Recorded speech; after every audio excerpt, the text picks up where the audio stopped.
Đi ăn đi lên anh.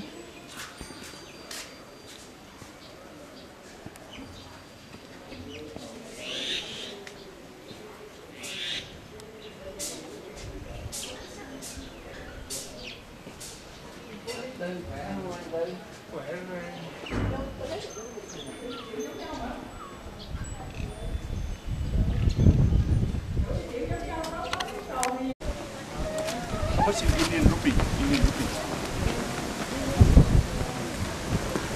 Ở đây gần cái chỗ cái chợ đa đằng Nam mà không sư thằng Dạ không, dạ không.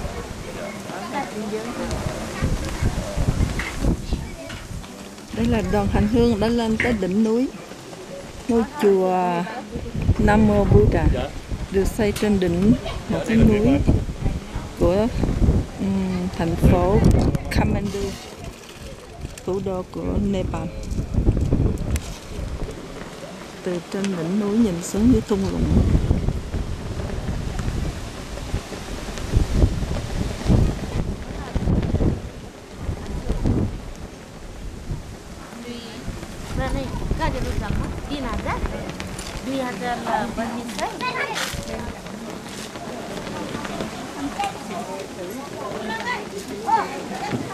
Trời cũng có nhiều mây mù quá ha. Ha anh? Nó có nhiều hay sự quá ha. Ra không có rõ. Cái chừng bay nón.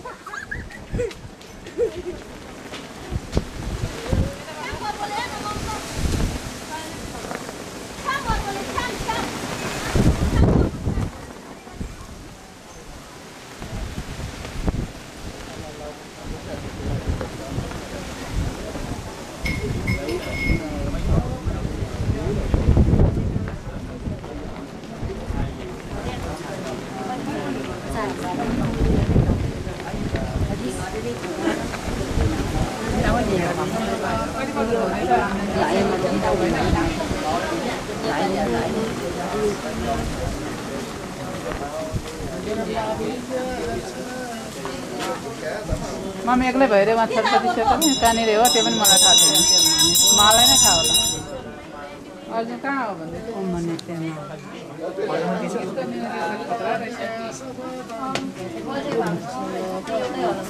गजे एउटै भएर त्यसपछि अब म यहाँ चाहिँ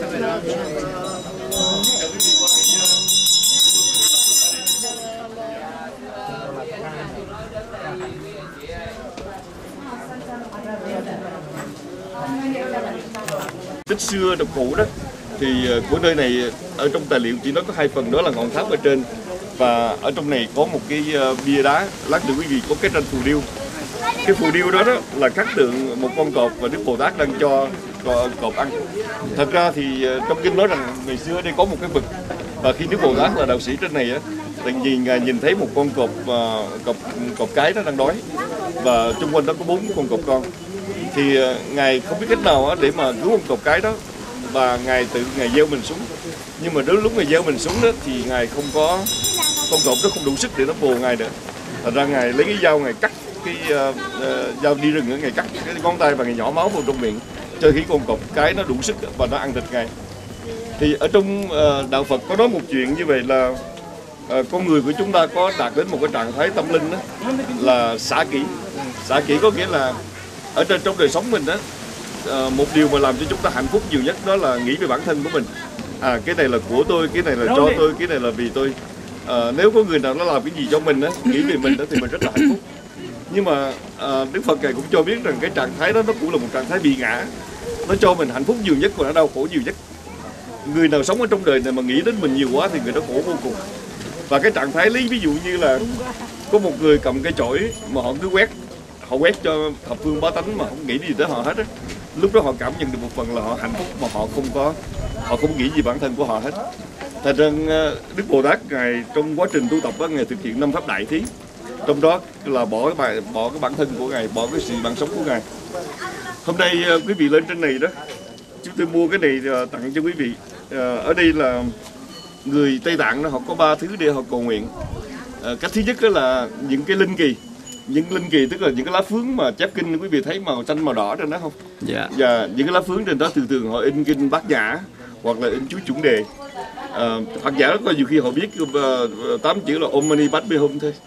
Nhưng mà những cái linh kỳ đó khi họ treo lên ở nơi nào đó, thứ nhất là nơi đó là nơi linh thiêng, và thứ hai là người ở miền núi đó, những cái linh kỳ treo lên đó nó nói lên một cái trạng thái rộn rã, giống như là chúng ta gọi là festival. Nhưng mà thật ra những cái lá linh kỳ đó nó ảnh hưởng rất là nhiều nơi. Khi qua Nhật Bản đó thì quý vị thấy rằng người Nhật Bản họ hay treo những cái miếng gỗ ở phía trước cửa chùa đó. Họ có nguyên cả một cái dàn như vậy, cái giá trên đó họ treo miếng gỗ, và trên miếng gỗ đó họ biết cái lời cầu nguyện của họ, tên họ năm nào cầu nguyện. Thì thường đó những cái vị họ treo như vậy đó là mỗi một năm một mùa lễ như vậy đó, họ đến chùa và những lá linh kỳ in sẵn ở dưới nó có khoảng trống, họ viết tên của họ, và có nhiều khi họ viết lời cầu nguyện cho tình yêu, cầu nguyện cho sự nghiệp, cầu nguyện sức khỏe gì đó. Và họ tin rằng những cái lá phướng, những cái linh kỳ mà treo như vậy đó là giống như cái lời cầu nguyện của họ gửi đến cho chư Phật, chư Bồ Tát, chư Long Thần Hộ Pháp mỗi ngày, chứ không phải là chỉ lời cầu nguyện thôi. Thật ra quý vị đi đâu quý vị đừng ngạc nhiên thấy họ treo nhiều cái linh kỳ như vậy. Và ở đây á, cái đó là linh kỳ, còn cái này nó gọi là cái linh phù. Thật ra ngày nay linh phù họ làm bằng plastic, nhưng mà cái linh phù ngày xưa đó là họ chỉ làm bằng vải, họ gói là một cái kỷ niệm, là tại vì chúng ta đích thân leo lên tới đây. Thì theo tài liệu mà chúng tôi đọc hồi tối đó, thì trong tất cả những cái kỷ niệm, những cái tu viện này là nhiều thế kỷ về sau này họ cất, nhưng mà những vật kỷ niệm mà xưa nhất là ngọn tháp trên đó và linh phù ở đây. Dạ. 25 cái mỗi người một cái. Dạ, cái đây là một cái khăn của người Tây Tạng đấy. Người Tây Tạng á, thường cái khăn này đó để họ nói lên cái sự một cái sự niềm nở quý trọng đối với khách đến thăm. Có khi họ tròn lên cổ người đó, có khi họ treo lên đó. Dạ, đón khách thập phương. Chỗ có món bắt chước Phật không? Dạ thưa sư, còn như những cái màu trắng này là sao sư? Xứ Tây Tạng là xứ tuyết màu trắng, và đây là những cái khăn gọi là khăn lễ của người Tây Tạng. Dạ. Khi mà họ gặp khách ở xa đến thì họ choàng cái khăn lên, hay họ muốn nói người nào đó, họ nói lên cái sự trọng vọng và quý mến của người đó. Dạ. Dạ. Thì ở đây họ treo những cái này giống như là đón khách thập phương vậy. Dạ. Thật ra đó đất nước Tây Tạng đó là đất nước mà họ không có trồng nhiều, đất họ cao, họ không có trồng nhiều những cái loại như lúa mạch được phong phú, thành ra lúa mạch nó rất là đắt. Nhưng mà khi họ làm lễ cúng thì họ lại cúng những thứ rất là nhiều, tại vì thứ là hiếm quý. Thì vải ở trên Tây Tạng cũng rất là đắt, nhưng mà họ dùng vải để họ làm những cái linh phù, những cái khăn họ treo. Tại vì ở trên Tây Tạng đó thì cái miền núi đó, vải đó cũng là một trong những cái sản phẩm rất là được rất là đặc biệt, rất là quý trọng.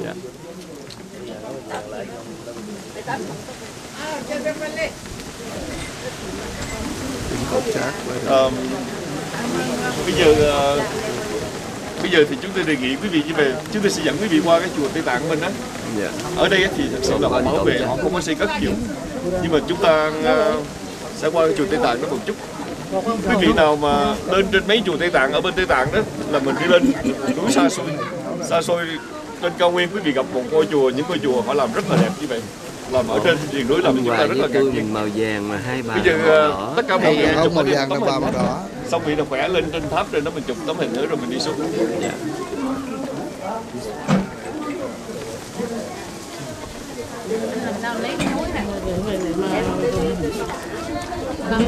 Để mà phù hộ mình đó. Được nhưng mà nó mờ quá thì bùa niệm. Sư nói chụp ở đâu? Trên này cái, trong này cái, mình vô